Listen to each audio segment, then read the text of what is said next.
Welcome to Nanjil Prema சமையல்.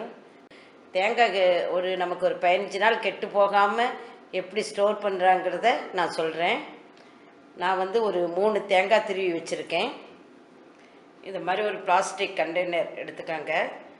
ஒரு simple டப்பா இருந்தாலும் பரவாயில்ல.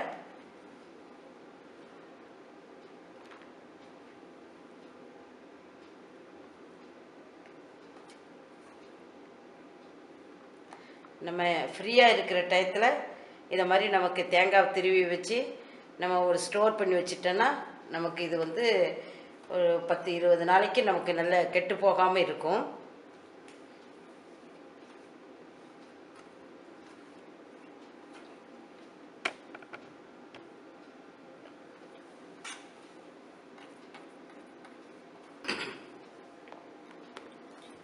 இதை நம்ம மூடி ஃப்ரிட்ஜில் ஃப்ரீசரில் நம்ம வச்சிடணும்.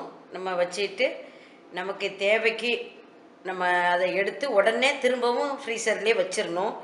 நம்ம வெளியில் எடுத்து 1 ஹவர் ஆயிடுச்சுன்னா நமக்கு தேங்காய் கெட்டு போகும். நம்ம தேவைக்கு எடுத்துக்கிட்டு உடனே திரும்பவும் நம்ம ஃப்ரீசரில் வச்சிடணும். அப்படி நம்ம வச்சு எடுத்தோன்னா நமக்கு கண்டிப்பாக ஒரு 20 நாளைக்கு மேலெலாம் தேங்காய் கெட்டு போகாமல் இருக்கும். நான் அப்படி தான் செய்துட்டு வரேன். அதனால் உங்கள்கிட்ட நான் அதை ஷேர் பண்ணிக்கிறேன். எனக்கு சிங்கிள் டோர் தான். டபுள் டோர் ஃப்ரிட்ஜு இன்னும் வசதியாக இருக்கும். நான் இதில் நான் இப்படி ஸ்டோர் பண்ணி வச்சுருவேன். நீங்களும் இதை செய்து பாருங்கள். தேங்காய் கெட்டு போகாமல் நமக்கு ஒரு 20 நாள் மேலெல்லாம் வரும். ட்ரை பண்ணி பாருங்கள்.